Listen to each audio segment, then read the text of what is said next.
Avec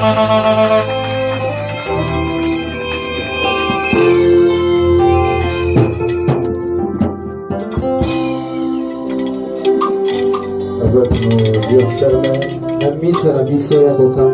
nos mains tournées vers le ciel. Je dis nos yeux fermés partout. En train de méditer. En train d'appeler Adonai sur la scène. Est-ce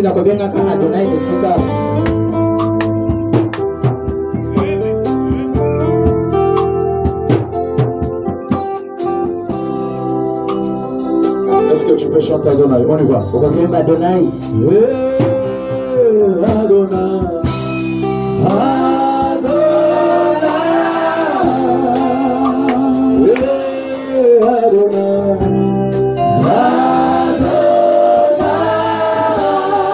Avec nos voix, élevez nos voix vers le ciel.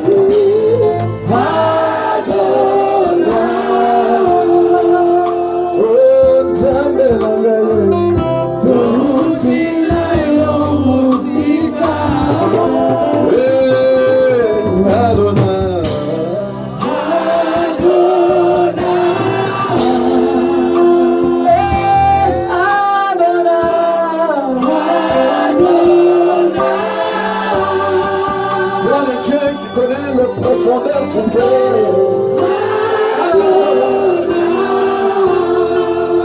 Oh, Nzambe nangaye.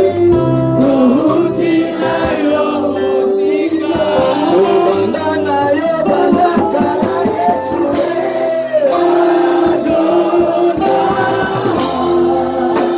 Oh,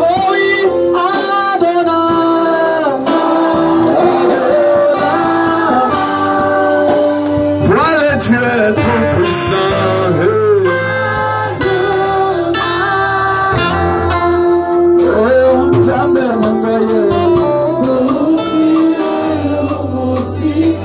Est-ce que maintenant tu peux prier là où tu es? Dis à Adonai, j'aimerais que tu me parles ce soir. Que ce ne soit pas un homme qui te parle. Et que ce soit lui-même et lui seul. Priez, mes amis.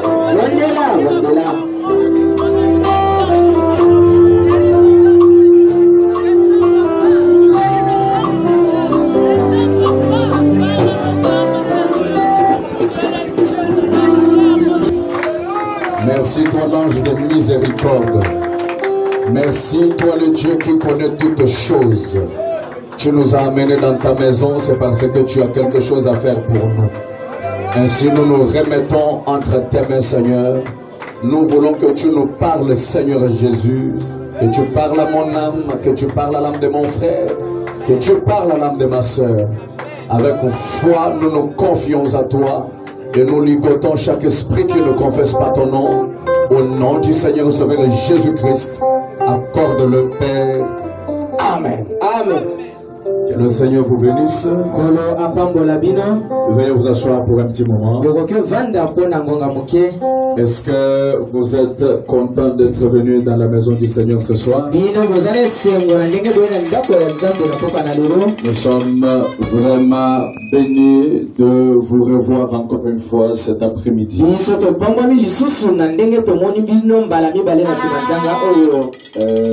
J'aimerais saluer tous les hommes de Dieu qui sont à ma droite ici. Est-ce que sublime vous pouvez acclamer pour ces hommes de Dieu? Que Dieu les bénisse. Comme j'avais lu hier, frère Branham dire que les réunions de réveil, c'est pour aussi consolider la communion entre les églises.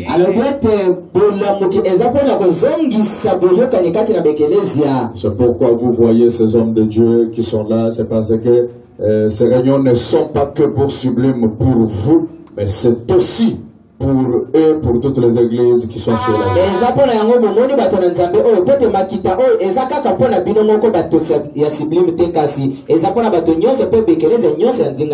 Que Dieu bénisse tous les serviteurs et servantes de l'Éternel qui ont chanté ici. Ça m'a béni là où j'étais.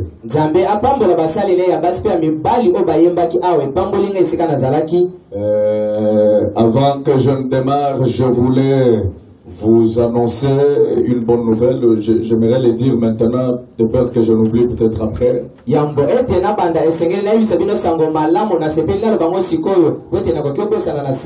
a notre ancien que vous connaissez tous, notre papa André Vibiti la Mwana Manyanga, qui est le pasteur au tabernacle de Mbujimai. Il m'a contacté aujourd'hui. Il m'a dit qu'il vient au Sublime le 25 de ce mois, donc le vendredi. Il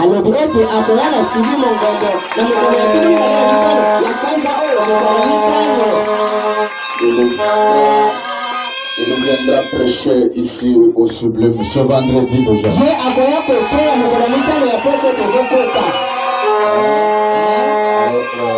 Il fallait que je l'annonce, sinon dès que le Seigneur d'État il fait ces choses, je risque d'oublier. C'est pourquoi je vous annonce déjà ça.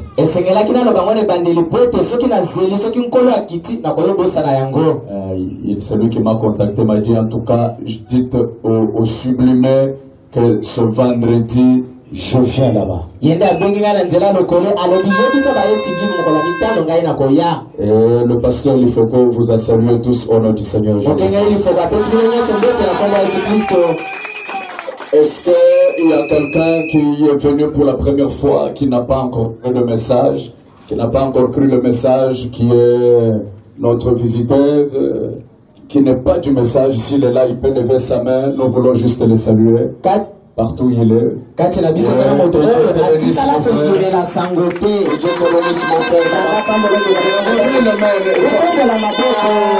êtes dans votre église. Vous êtes parmi vos frères. Très chers huissiers, veuillez m'aider à leur donner les premières places. Mes amis qui avaient levé les mains, venez ici, venez vous asseoir ici devant, s'il vous plaît. Venez, vous êtes nos visiteurs, vous êtes les honorables pour nous, vous représentez beaucoup. Venez, ne vous gênez pas. Vous qui avez levé les mains, avancez ici, hommes ou femmes, avancez. Donnez-leur les premières places, s'il vous plaît. Voilà. Donnez-leur, vous le sublimez. Que Dieu bénisse tout le peuple de Dieu. Nous avons démarré ici depuis hier et nous continuons à la manière dont le Saint-Esprit conduit les choses. Et hier il y a eu 15 âmes qui ont cru. Et je les ai baptisés moi-même ce matin. Dieu soit loué pour cette récolte-là. Ainsi, je vous demanderai de vous tenir debout. Prenez avec moi dans le livre d'Ésaïe,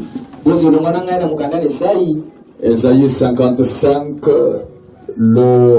le chapitre 55 au point 9. Quand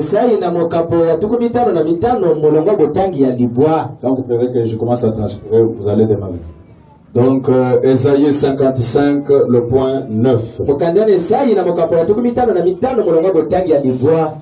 Nous lisons au nom du Seigneur Jésus-Christ.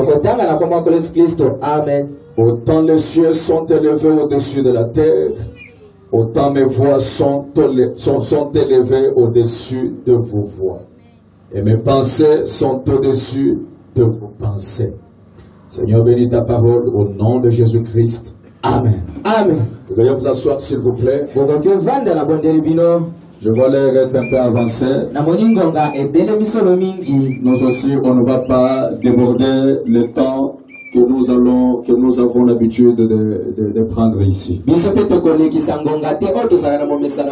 Alors, nous avons un grand thème qui vous a été annoncé depuis hier.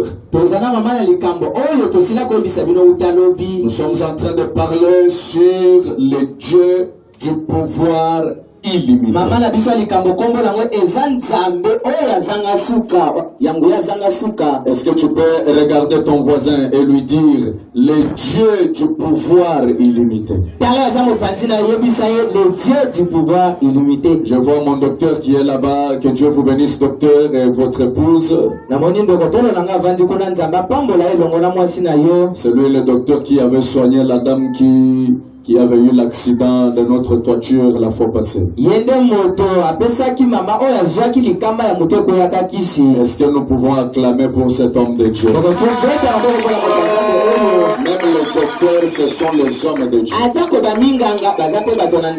Amen. Amen. Alors nous avions démarré depuis hier le Dieu du pouvoir illimité. Et pour ce soir, nous annonçons encore une petite chose. Nous faisons la suite de ce qu'on a démarré. Mais j'ai pris un petit sujet que j'ai intitulé la signification de l'opposition. Est-ce que tu peux regarder 2-3 personnes en désordre? La signification de l'opposition. La signification de l'opposition. Amen. Amen. Voilà ce que nous allons voir ce soir par la grâce de Dieu. Je n'ai pas honte de le dire tout haut. Je n'ai pas honte de dire que je ne sais rien de la parole. Je ne maîtrise rien dans cette parole. Mais il y a un seul qui maîtrise sa propre parole. Et c'est lui qui est le Dieu de Branham. Parce que des fois vous apprenez que ces gens ils adorent Branham. Ce ne sont que des mensonges fabriqués localement. Notre Dieu c'est le Seigneur Jésus-Christ. Alors en Ésaïe, là où on a lu, ici la Bible dit autant les cieux sont élevés au-dessus de la terre, autant mes voix sont élevées au-dessus de vos voix. Ici qui parle? C'est l'Éternel des armées. Qui parle? C'est le Dieu du pouvoir illimité. Il précise comment il fonctionne. Il dit mes voix sont au-dessus de vos voix. Il dit mes voix sont au-dessus de vos voix. J'aimerais que tu vois qu'il n'a pas parlé de la voix. Mais il parle de voix.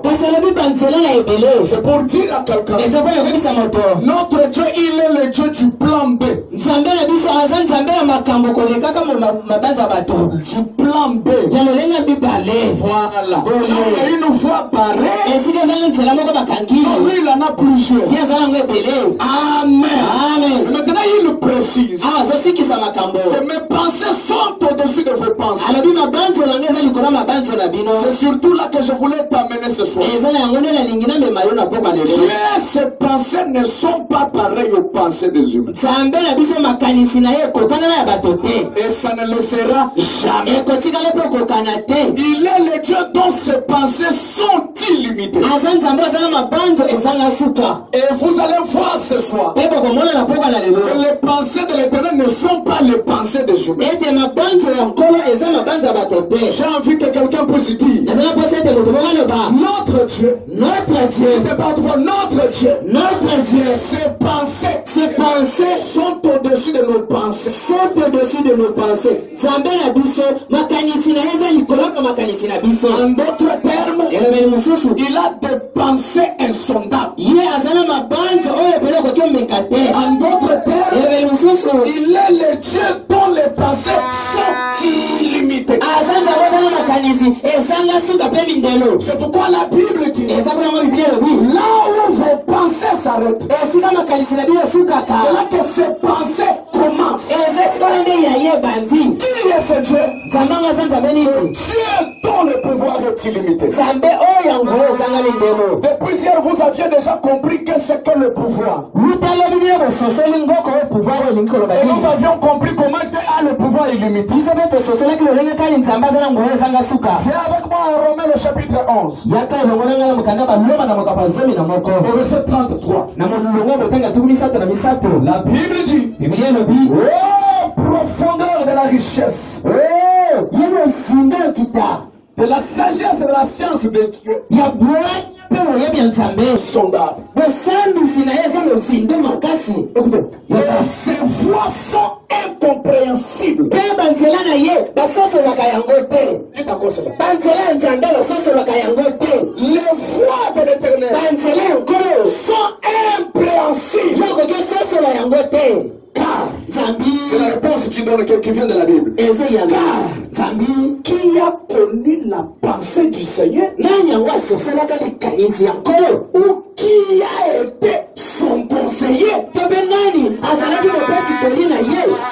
Ses pensées sont impénétrables. Mabanzo na ye bakotaka na kati na yango te. Le Dieu que je te prêche ce soir, Nzambe nazotiela mpo lelo c'est le Dieu dont les pensées aza nzambe azala mabanzo sont impénétrables. akotaka kati ya mabanzo na ye te. Le Dieu dont les pensées Nzambe wapi mabanzo na ye sont au-dessus des pensées humaines. eza likolo ya mabanzo ya bato.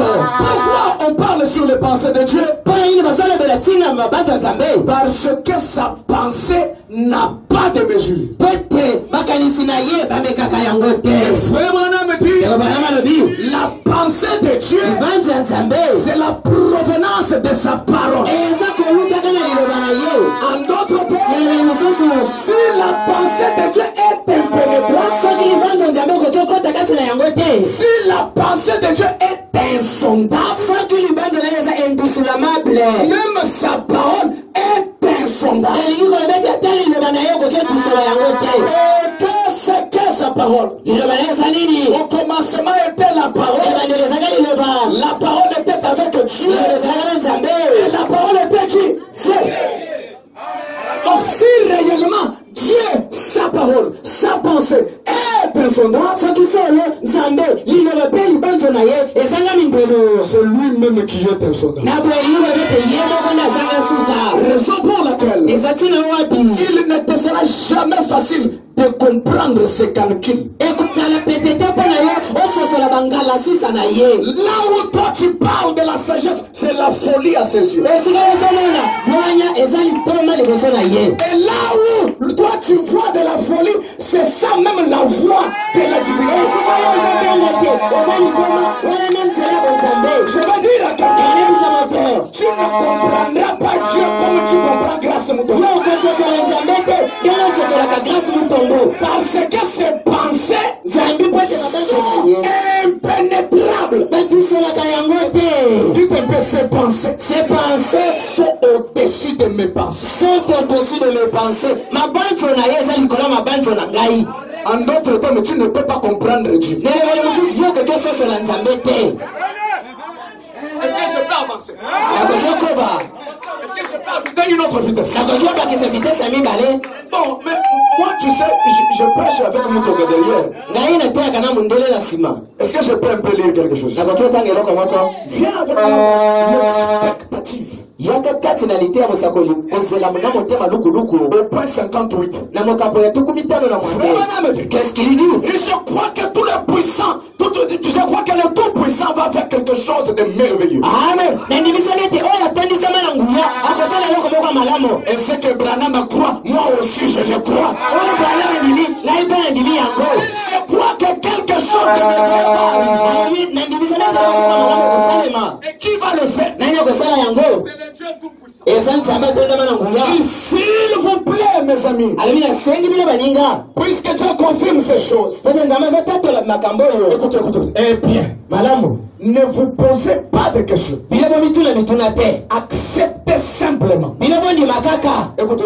yoka Personne ne peut comprendre Dieu. moto te akoki kososola nzambe. Quand Branham dit personne, cela veut dire personne. ntango Branham azoba ete moto te elingi koloba ete moto te. Point. Vous ne le pouvez pas. Ça ne sert à rien d'essayer de le comprendre. Vous ne comprendrez jamais. C'est pour cela. Je suis venu pour te dire qu'il est moins important de se poser des questions. Et pourquoi ceci est arrivé? Pourquoi ceci m'arrive? Non. Tu filmes des jeunes de prière, tout ça c'est parce que tu as une pensée limitée. Oh, ce qui m'arrive ici, réellement c'est l'homme que j'avais croisé à Zando qui m'avait mal parlé. Oui, c'est parce que tu as une pensée limitée. Mais il y a un être quelque part. Tu sais pourquoi il t'amène dans cet état. Toi tu ne vois que le présent. Mais lui, il est celui qui voit la fin avant le commencement. J'aimerais dire à quelqu'un, il n'est plus temps de se poser des questions. Lui sait le pourquoi. Et quelqu'un dit il sait le pourquoi. Oh, ces derniers temps ça ne tient pas. Non, ne maudis pas le Seigneur. Toi tu penses que ce qui t'arrive là lui ne va pas. Est-ce que tu penses que quelque chose peut t'arriver de surprenant? Il est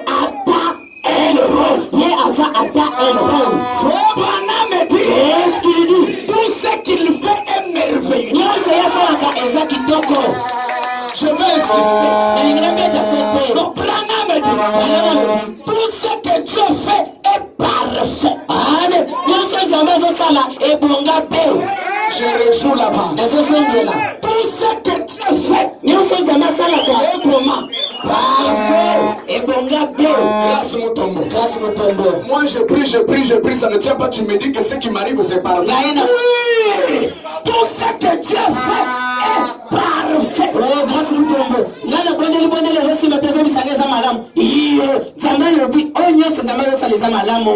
Qui avait autorisé que les enfants d'Israël partent en Égypte? Dieu lui-même. Qui a permis qu'ils souffrent 400 ans? Dieu lui-même. Et frère Branham dit, est-ce que tu veux que je lâche la chose? S'il n'était pas parti en Égypte, il ne devrait jamais voir Moïse. S'il n'avait pas fait 400 ans en Égypte, il ne devait pas voir le miracle de la mer Rouge. J'ai envie de dire à quelqu'un, les malheurs qui t'arrivent, c'est une bonne chose. Est-ce que je peux avancer avec une foule de mots? Souvenez-vous que ce qui est normal aux yeux des humains, c'est la folie aux yeux de Dieu. Et ce que vous trouvez d'anormal, c'est ça même ce que Dieu a prévu. Je rejoue là-bas. S'il n'était pas parti en Égypte, il ne devait pas voir la colonne de feu. Il ne devait pas voir la nuée. Il a fallu qu'il commence par la souffrance. Pourquoi? La Bible dit, considérez les épreuves comme étant le temps de bonheur.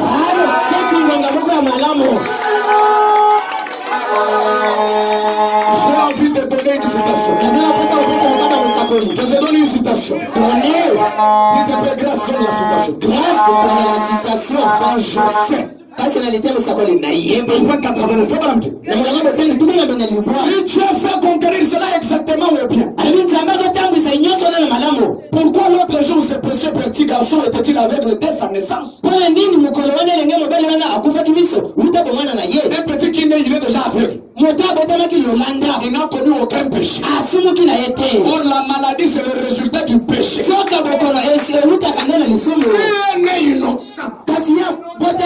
Comment il a déjà ses défauts? Tu vas recevoir la réponse.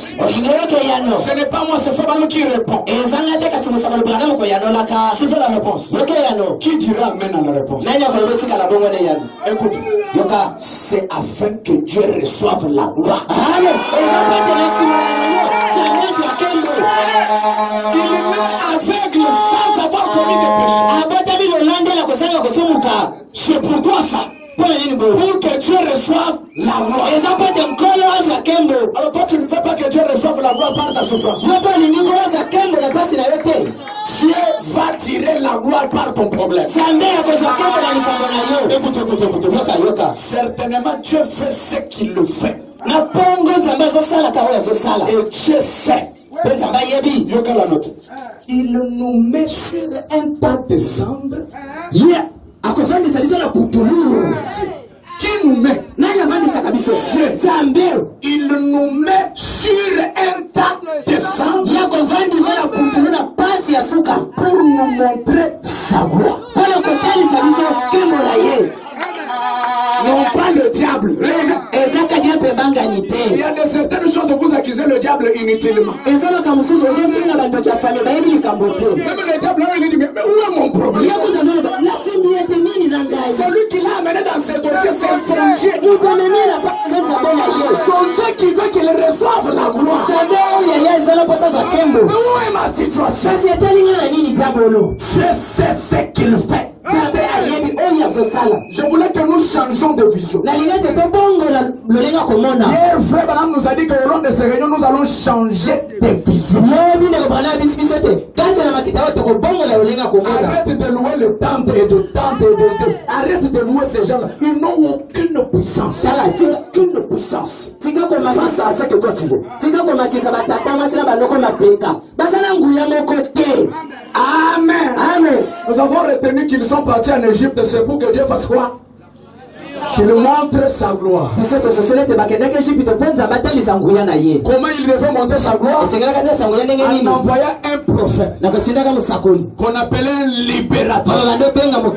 C'est là que je commence maintenant mon message. Qui a libéré Israël? C'est un libérateur. Jéhovah dans un nom. Maintenant remarquez, il y avait un homme qui priait pour la délivrance d'Israël. On l'appelait Amram. Alors il a tellement prié pour que Dieu avait exaucé. Regarde, quand Dieu veut exaucer, il envoie quel libérateur? Un homme qu'on appelait Moïse. Tous vous connaissez cette histoire. Mais regarde là où je t'amène. Moïse, quand il avait 40 ans, sa mère ne cessait de lui dire, depuis l'enfance, mon fils, c'est toi le libérateur d'Israël. C'est toi, Dieu avait parlé. C'est toi qui vas délivrer Israël. Moïse ne cessait de suivre cette prédication. À 40 ans, il dit c'est le moment. J'ai la force. Je dois maintenant aller en action. Il essaye, il tue un homme, ça ne marche pas. Vous connaissez l'histoire. On l'a chassé de l'Égypte. Il est parti au roi. On l'a chassé du royaume. Au moment où il était en forme, il était avec toutes les énergies. Mais ça n'a pas marché. Il part au loin. Il fait 40 ans. Imaginez un vieux de 40 ans. Il dit maintenant je dois faire quelque chose. Je veux que tu comprennes qu'est-ce qu'un homme de 40 ans d'après la science. Un homme de 80 ans. Parce que les 40 ans qu'il avait et les 40 ans qu'il a fait hier, ça fait combien? 80 ans. C'est là qu'il croise la nuée, la colonne de feu. Dieu lui parle. Va, c'est toi qui vas faire la chose. Et ça, mi bwana ndio akutana kana nikoti na moto penza ambaye bisie kende ko sale loko. Mais viens d'abord, avant qu'on nous décolle, on va voler, mais avant qu'on vole, viens d'abord écoute un peu cette leçon ici. Yamwe tete pumbo yo. Un homme de 80 ans. Moto ya mi butu kumwambe. Que dit la science pour lui? Nze bitobo yebe ko kilelo bini pona ye. On a fait les statistiques. Bango ba nongi malamo. Merci au Seigneur parce qu'il y a même des docteurs qui sont ici. Matani kono pete ata awa ba dokotoro basali. Ils vont bien se dire ce que la science a déclaré. Ba ko yoka malamo oyo science lobi. Un homme de 80 ans. Moto ya mi butu kumwambe. D'après la science. L'âge qu'avait Moïse là. Il a de multiples difficultés.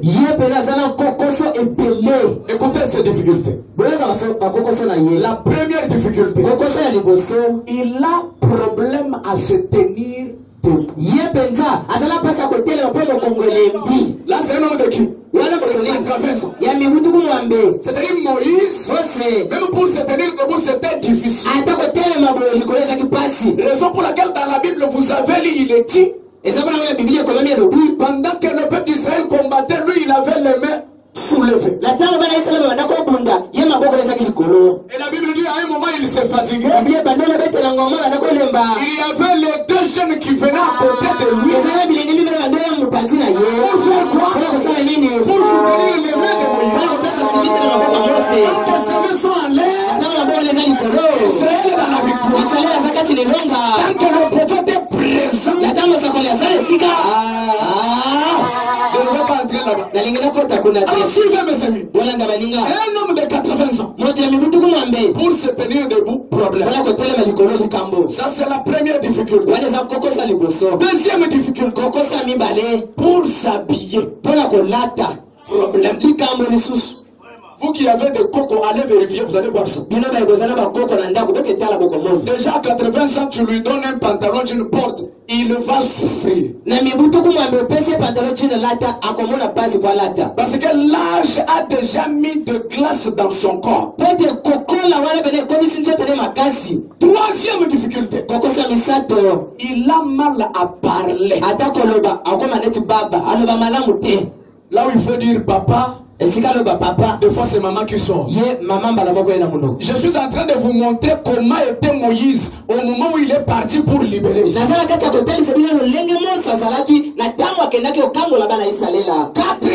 situation, la science dit, même sa peau prend un aspect trop pâle,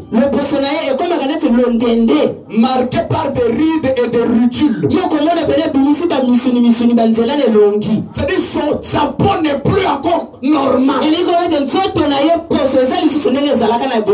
Est-ce que vous voyez de nombreuses difficultés?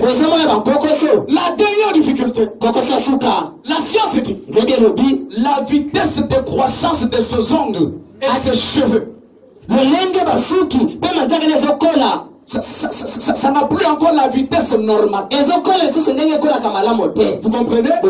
Ce qui veut dire Moïse était un homme à déclasser pour aller accomplir cette œuvre.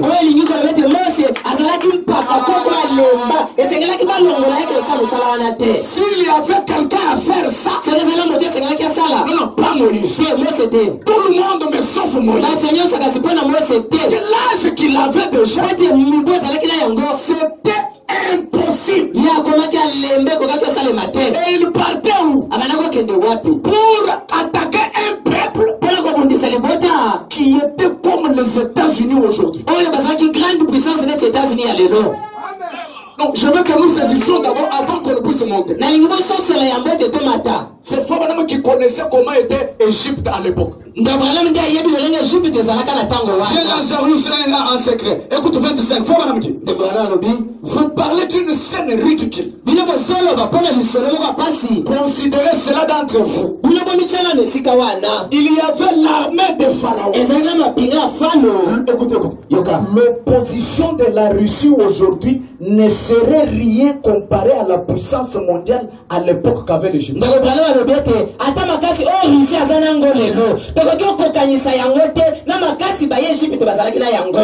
D'après Frère, ce que la Russie est aujourd'hui, c'est zéro par rapport à la puissance qu'avait l'Égypte.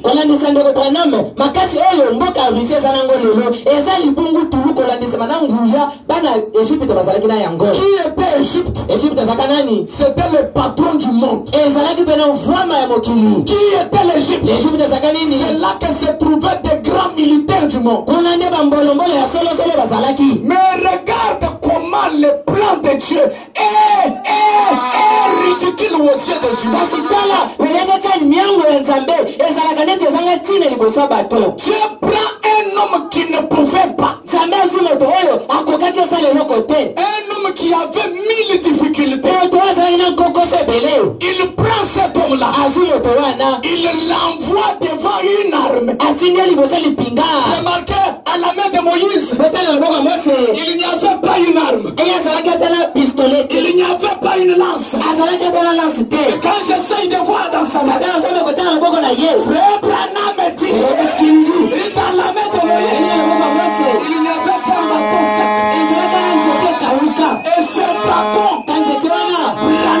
Branham dit, c'était le type du nom de Jésus.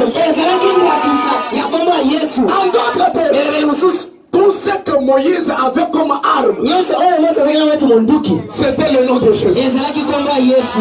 Le corps est capable, mais n'ayant avec le nom de Jésus. J'ai envie de dire à quelqu'un qui a aussi le nom de Jésus ce soir, même si tu es entouré de 1000 difficultés, mais si tu as au moins le nom de Jésus, tu es déjà dans une bonne position. Rien que le nom de Jésus, c'est l'arme la plus puissante. Et la Bible dit, le nom de l'Éternel est une tour forte dans laquelle le juste se réfugie et se trouve en sûreté. Est-ce que quelqu'un qui a le nom de Jésus? Maintenant, je vous ai dit que je parle de la signification de l'opposition. Frère Branham dit, qu'est-ce qu'il dit? Je peux voir Moïse qui prend sa femme, qui le met en route. Il commence à partir. Sa femme à gauche, le bâton à droite. Les gens pouvaient regarder Moïse. Merci Seigneur. Et lui poser la question. Vieillard, où vas-tu? Les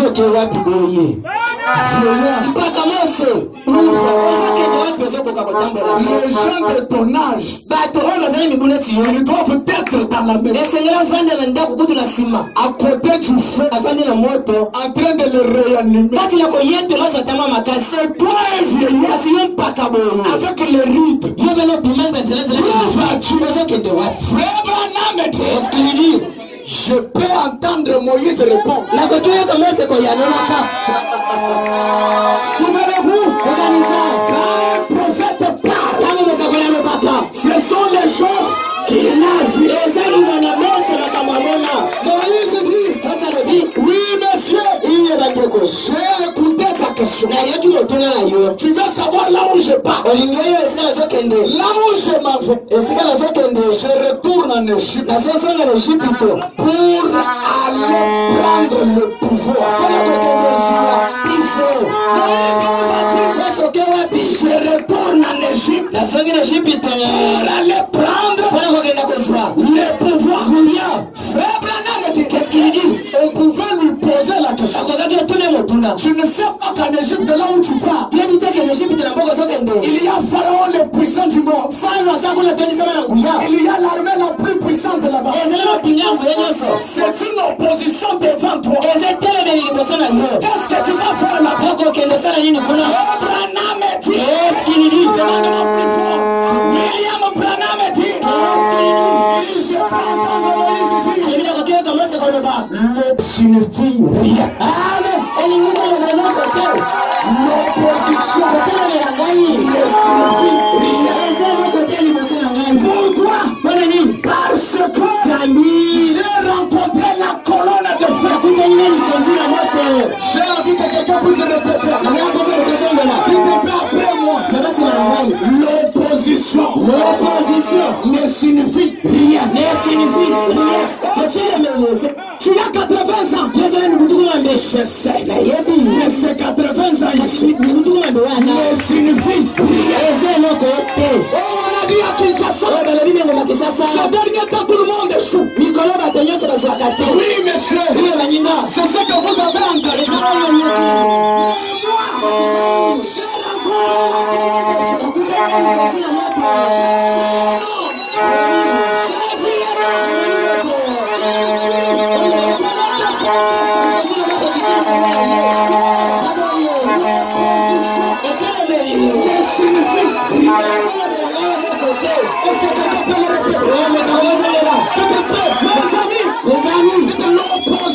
L'opposition ne signifie rien. Tu veux connaître la définition de l'opposition? Tu veux connaître la signification de l'opposition? Oui.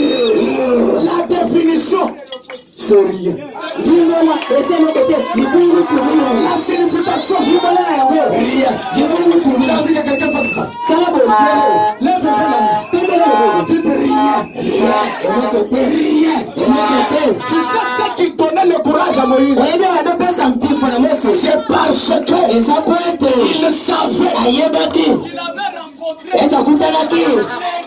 savait dont le pouvoir est illimité.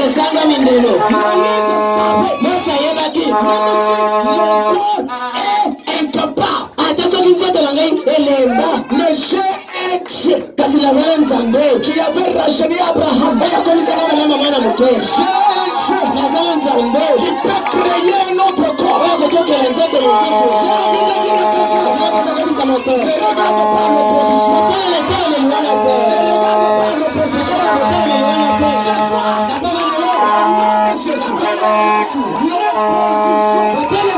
Ne signifie qui a dit que toi tu ne peux pas évoluer? Je vais le voir. Qui a dit que toi tu n'auras pas de enfants? Qui a dit que toi tu ne vas pas te marier? Qui a dit que toi tu n'auras pas le Saint-Esprit? Qui a dit que toi tu ne vas pas quitter le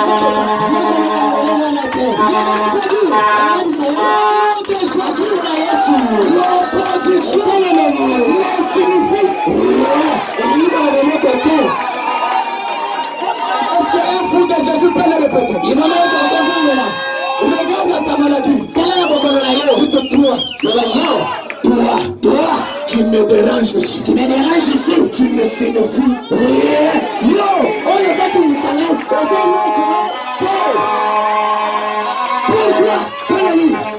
Tu as un Dieu illimité. Et hier, frère Branham a dit, Dieu a le pouvoir illimité. Et ce pouvoir, il l'a donné à l'église. Donc, tel que tu es, écoutez, avec tes faiblesses,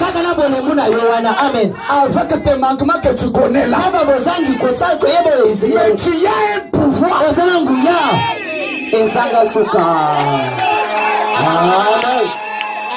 Ce soir, l'opposition ne signifie rien. Et frère Branham me dit, qu'est-ce qu'il dit? L'opposition positionne. J'aimerais dire à une personne, il a fallu que Pharaon résiste. Qu'il résiste pour libérer les enfants d'Israël. Pour qu'il enterre son premier-né. Je veux seulement dire, laisse celui qui se fait opposant de ta vie. Laissez-le continuer. Laissez-le continuer. Il est en train de creuser sa tombe. Cette fois, on a de la parole. L'opposition ne signifie rien. Frère Branham me dit, qu'est-ce qu'il dit? Il dit, le Dieu que je prêche est capable de prendre quelqu'un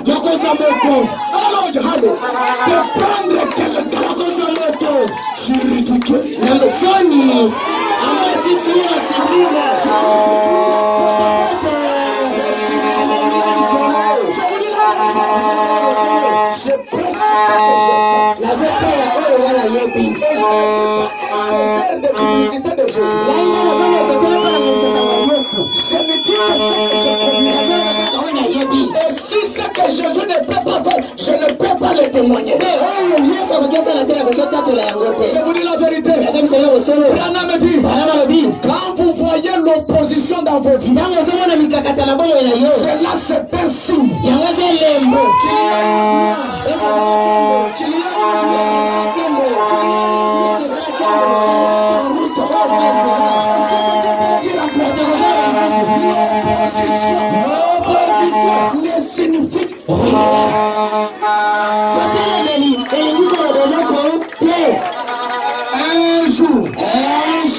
un jour, Fernand entre dans un hôpital. Il trouve une dame qui était allongée. Amen. En train d'être rongée par le cancer. Le docteur regarde la dame. Il dit, mademoiselle, c'est fini pour vous. Mademoiselle, c'est fini.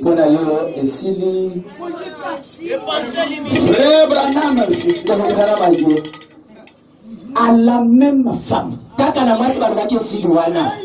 Le docteur lui avait dit, est-ce que tu es prêt à recevoir ça? Il dit, Pernel, tu vas mourir. Parce que après le diagnostic, après les examens, nous avons découvert que tu ne vas plus vivre. Demain, c'est terminé. Commence déjà par écrire le testament. Si tu as des choses à arranger, arrange. Parce que c'est terminé. La dame commence à pleurer. Pendant qu'elle pleurait, l'homme chauve fait son apparition. Frère Branham vient devant la même dame. Il dit, madame, ainsi dit le Seigneur. Ainsi dit le Seigneur.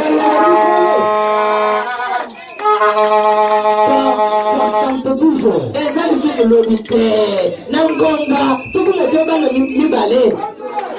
Dans 72 jours,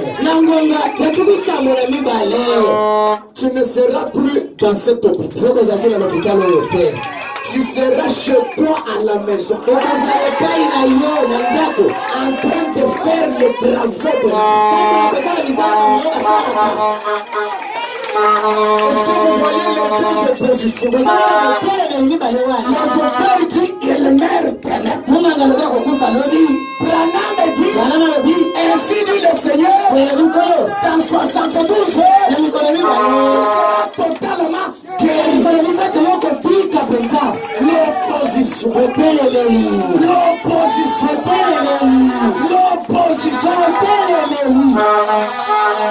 Enfin, on va écouter ça. Les cheveux ont commencé à bouger. Il regarde le médecin. Il dit docteur, à cause de ton incrédulité. À cause de quoi? À cause de ton incrédulité, je réduis la durée. C'est la plus 72 jours. Ce n'est plus 72 jours.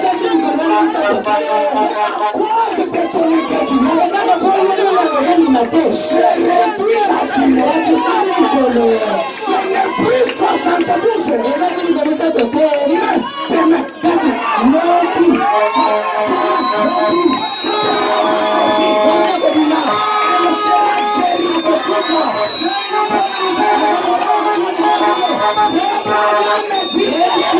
les jours suivants, il a jamais sorti.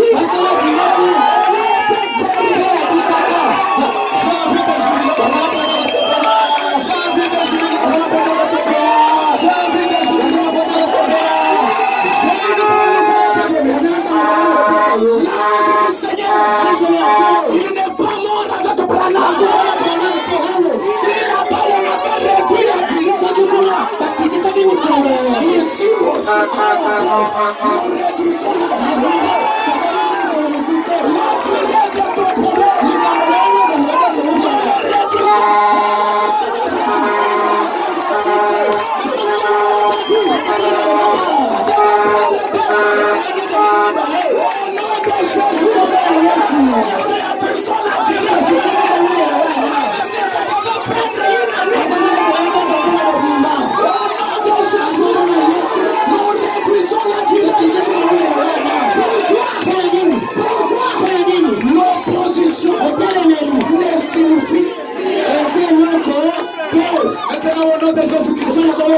Si tu crois toutes ces choses, reçois la guérison. Si tu crois ces choses, que Dieu te lève,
soyez prospères. Soyez élevés. Retournez là.